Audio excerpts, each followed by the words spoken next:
Good day to you. You're welcome to the Animal Health Symposium, and this is sponsored by the Famala TV. And my name is Akombi Akima Bolanle, and I have here with me Gabriela. The Animal Health Symposium is us collaborating with veterinarians and every other animal health professional in order to have a reliable animal health networking. Today, we're going to be having a veterinarian join us in the capacity of talking to us about antimicrobial resistance. And her name is Dr. Eugenia Ishako. She is a passionate One Health enthusiast. She is very passionate about the animal health space. So I'm going to allow Dr. Eugenia to introduce herself better and just give us a brief introduction about who she is and what she does. Over to you, Dr. Eugenia. Thank you, Dr. Bolanle. Thank you so much for having me today. I feel very delighted to be here. My name is Dr. Eugenia Ishaku. I'm a veterinarian and I serve as technical assistant on the EcoAspect Bio 11 project team. I love to teach and I'm passionate about One Health. I'm also passionate on educating people and creating awareness on antimicrobial resistance.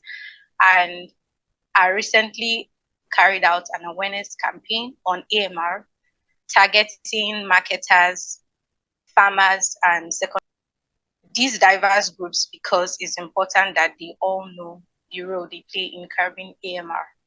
And I went ahead to teach them and also distribute hygiene aids amongst them, all in a bid to curb antimicrobial resistance. Than creating impact. So thumbs up to that. So would you like to give us a brief on what are antimicrobials for someone who doesn't know about antimicrobials? What are antimicrobials? Okay, so antimicrobials are drugs that are used to treat infectious diseases in humans, animals, and plants. They are medicines that kill or inhibit the growth of infectious microorganisms like bacteria, viruses, parasites, fungi. So you have antiparasitics, you have antivirals, you have antifungals. I don't know, there's this thing that has been going on for a while now.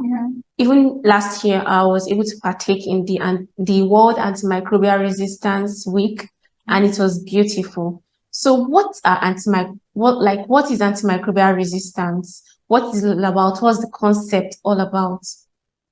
Just give us something to take home. Okay, so first off, we should know that antimicrobial resistance is a very important conversation, or it's a very important conversation to have, because AMR is being regarded as one of the top 10 global public health threats. And on the definition, we've already established what antimicrobials are, that they are drugs that kill or inhibit the growth of microorganisms. Now, what is antimicrobial resistance? Antimicrobial resistance occurs when these infectious microorganisms they change over time and become resistant to these antimicrobials that are supposed to kill them. So they change, and then you use drugs, they no longer work on them. So this makes infections harder to treat. It increases the rate of disease spread. It increases the rate of illnesses and eventually death. So does that answer your question? Yes, it does. Yes, it does. So, Dr. Eugenia, please help us. What are the factors, contributing to the resistance of these antimicrobials in our community today? Okay. So the factors contributing. Well, I was told that this our conversation today is, or from the flyer, it is antimicrobial resistance in food animals. So I will try to stick to the confines of food animals, but nonetheless, this also applies to humans and not just animals. So on the factors that contribute to the spread of AMR, primarily the major drivers you have is the overuse or misuse of antimicrobials. Now, there are other supporting factors that also contribute to the spread of AMR. Lack of access to water, sanitation, and hygiene. Down with infections. It also enables these microorganisms to easily lack of water develop, even goes hand in hand with having proper access to water, sanitation, and hygiene. So when you don't have these proper infection prevention programs in place, animals can easily come down with infections. There's also poor access to quality and affordable drugs, to quality vaccines and diagnostics.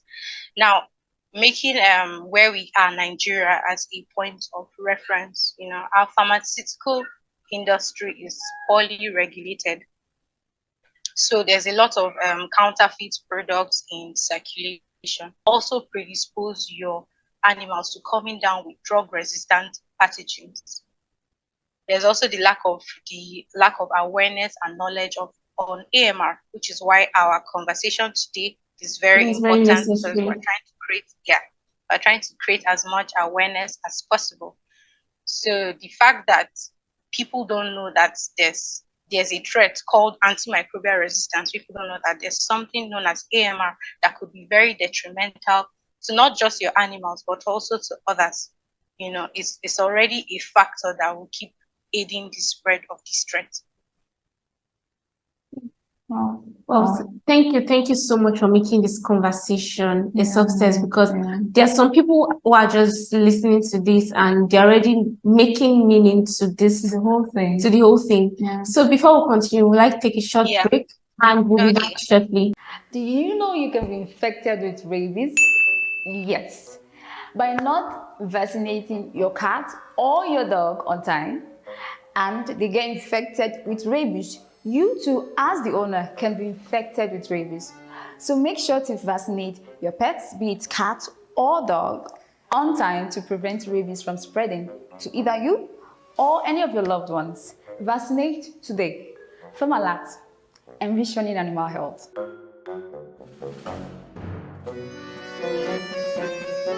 I think I'll need like 3 boosters. 3 boosters should be enough. I think that'll be all. Hey dog. What's up? I really do need your help right now. What's going on? Do you know that my agent has not been able to deliver my pet products for 3 good weeks now? 3 good weeks? 3 weeks. And you didn't tell me all this well. That's why I'm here. Haven't you heard of FarmAlert.shop? FarmAlert.shop, what's that? It's an online market where you can buy all your quality, seriously, quality pet products at wholesale prices. Wow. Like wholesale, very as low as. And their goods, they deliver very fast, like ASAP. I'm even ordering before you came. I was even ordering. Let me help you. Hook me up. I'm ahead of them, I see what you. I'm a fucking baller. You got only me. No man fit talk shit to me. Me, you go collect. You're welcome back to the conversation, and I'm sure you're enjoying it. And if you're just joining us, this is the FarmAlert TV. Don't forget to follow us on YouTube, like and subscribe, because we want to bring you more on the animal health industry. So, Dr. Eugenia, well, there was a question that sprung up, so we're going to ask you. Okay. We'd like you to talk about the development and transmission of antimicrobial resistance in animals, just animals. Okay. So when you talk about the development of AMR, there's a lot of scientific jargon involved. So I will use an analogy that will make it very basic and easy to understand. And this is an analogy that I try to use with the students I spoke to. So, we already said that the major factor predisposing or the major factor leading to the development of AMR is the misuse or overuse of antimicrobials. Now back to my analogy. Why Nigeria? So growing up in a Nigerian household, we used to receive a lot of flogging. You do for the most minor and the most major issues, you'd receive a lot of flogging from your parents. But over time, over time, with you repeating those same mistakes and your parents flogging you, after a while, you learn to cope. You learn to manage the pain, or you become resistant to the pain. So that's what applies to these microorganisms. And in this case, our antimicrobials are the cane. So when you keep flogging your animals, you keep flogging them with these antimicrobials. After a while, these microorganisms, they develop resistance because of the continuous exposure. So they eventually become resistant to these drugs, and some of them could be multi-drug resistant. So that's on how it develops, or on how the microorganism develops resistance. Wow. Now, on its transmission, we are talking about food animals. Yeah. So eventually, humans eat these food animals, and they can become infected. For microorganisms or for drug-resistant pathogens that are zoonotic, when humans consume these food animals, they in turn become infected. On the farm, you have humans taking care of these animals. Yeah. So via direct contact, they also become infected. Wow. You also have you can also become infected from crops. That's from crops that are infected with manure runoffs, animal manure from the farm that are infected with drug-resistant pathogens. Now, when I'm making reference to humans, but mind you, not just humans can become infected. Other animals on the farm, from direct contact from these plants, they can also become infected. Likewise, humans. And these drug-resistant pathogens also come into the environment.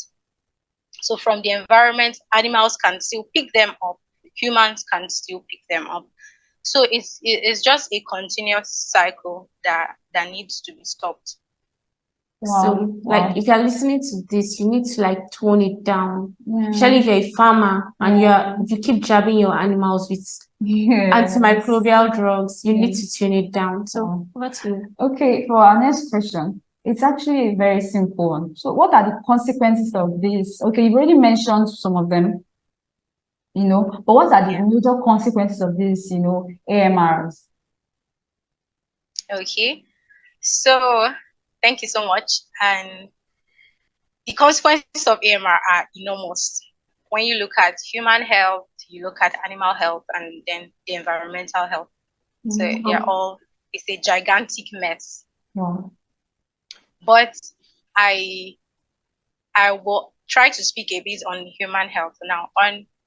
On human health, when you have people coming down with drug-resistant diseases, it affects, or it increases the global burden of infectious diseases. When you come down to animal health, it has major implications on food safety, food security, and then livelihoods, millions of livelihoods that depend on farming as a means of sustenance.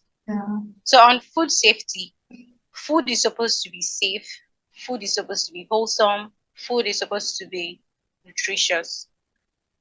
But now when this food becomes a source of drug-resistant pathogens, it's no longer what it is supposed to be. It stops being nutritious, it stops being wholesome. So, and at the end of the day, we expect that these food animals will be eaten by humans. So they become infected with untreatable infections. And this point is very sad, because you don't just need antimicrobials to treat infectious diseases. In humans, you need antimicrobials for a wide array of procedures. You need antimicrobials to carry out surgical procedures. You need antimicrobials as prophylaxis. You need them for chemotherapy. So, what becomes of these procedures when you have humans that are infected with drug-resistant pathogens? What becomes of those humans that will need these procedures? Yeah. So we look at food security. Yeah.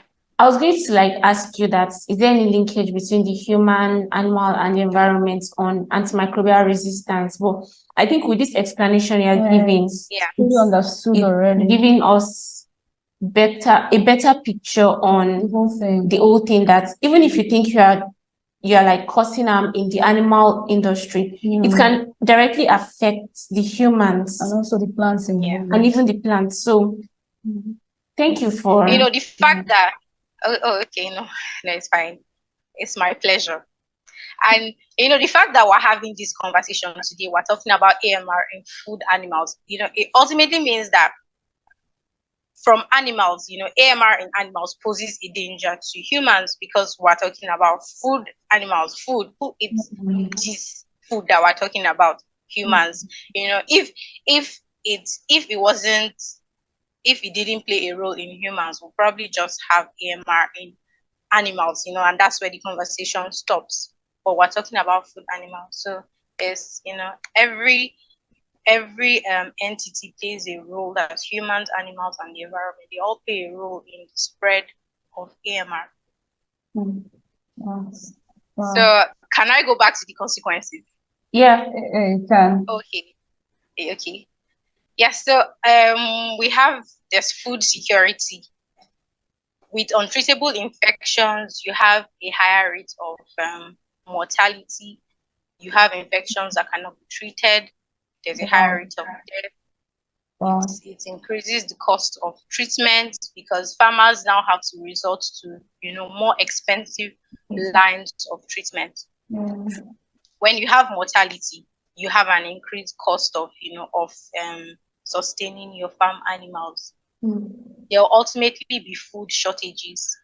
That's food insecurity. And in a country in Nigeria where we have a ban on importation of livestock, importation of meat, you can imagine how damning the consequences would be if we get to a point where you cannot have access to safe food. Yeah, that's true. We talk about livelihoods. There are a lot of households. When you go down to the rural communities, now this point is important, because when we talk about these big medical words, some people can sit down in their homes and feel like it doesn't relate to them, but it does.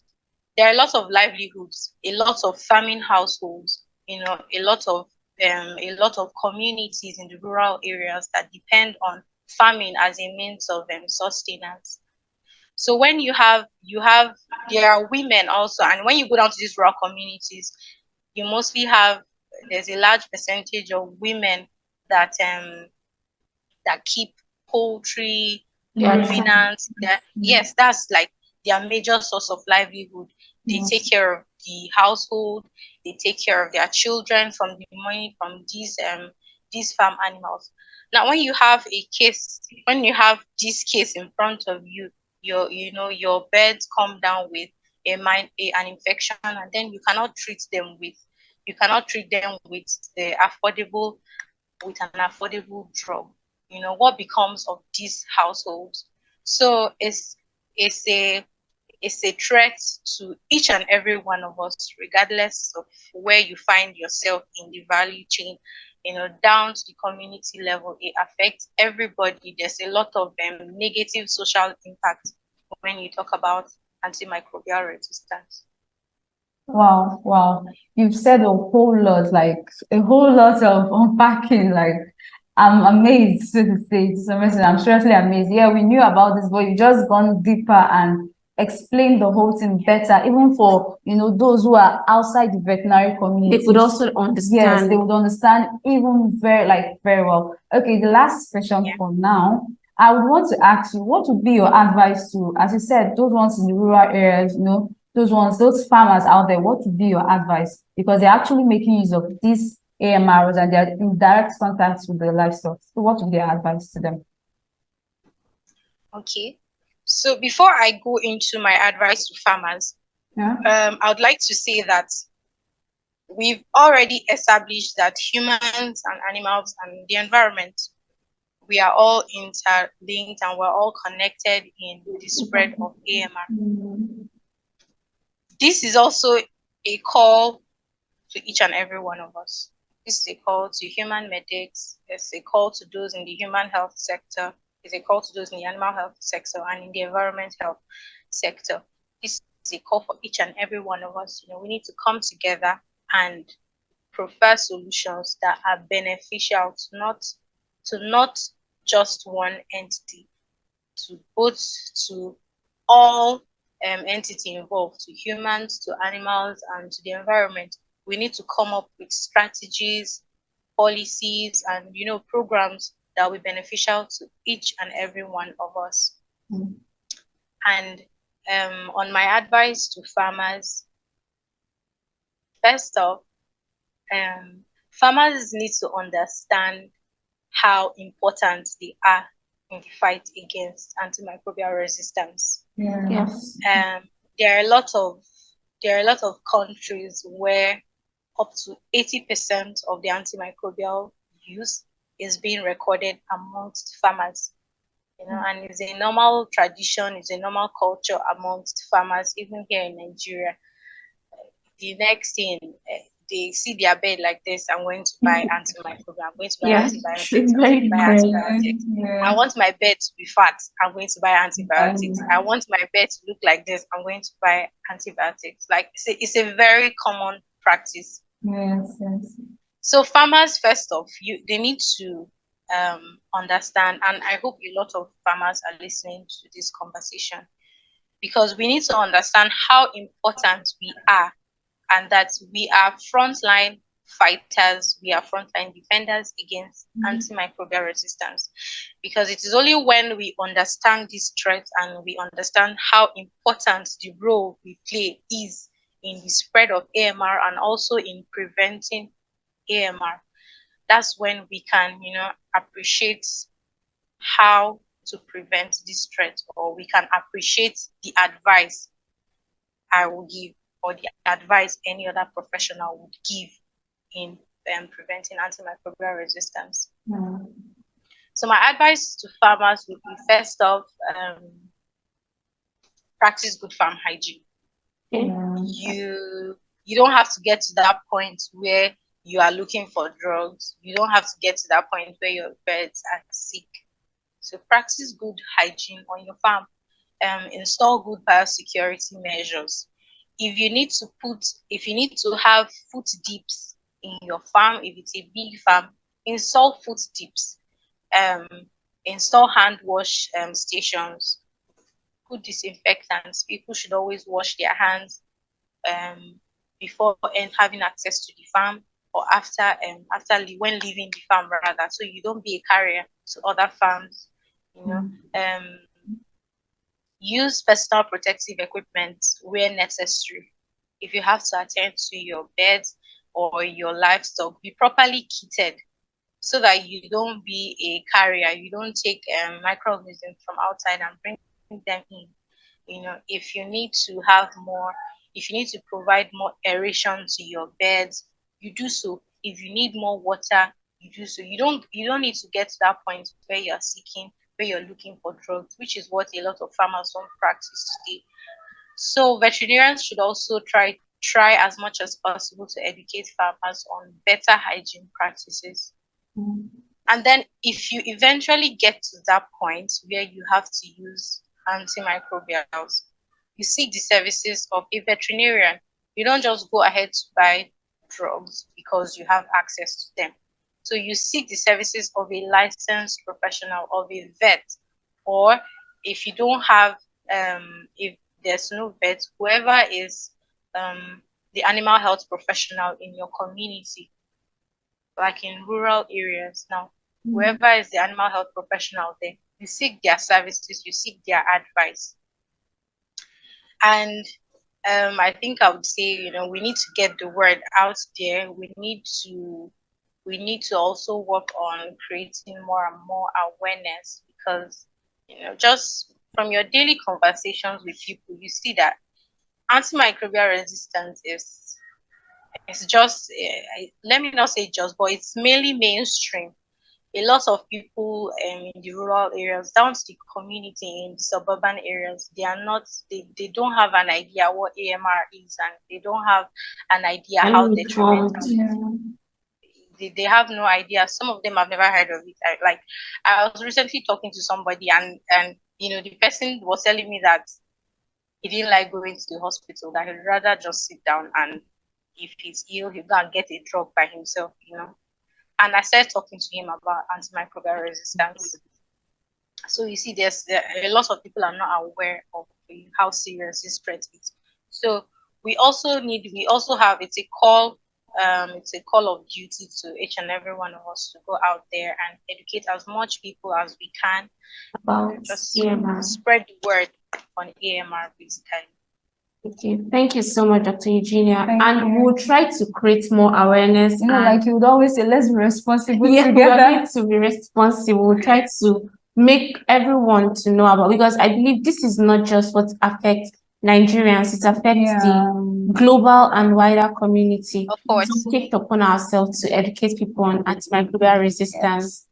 Thank you so much for joining us today. We really appreciate. Yeah, we do. Thank you so much. Yeah, thank you too for having me. Hopefully we'll have a chance to have more conversations with you. Yeah. Thank you so much. If you're just listening, this is the Famala TV, and don't forget to like, subscribe, share, comment, and make sure everybody knows about the antimicrobial resistance. Thank you. Thank you. And I remain myself, Akombi Akima Abolanle. And I also remain Nabuchi Gabriela. Thank you so much for staying tuned. See you next time. Bye. Bye.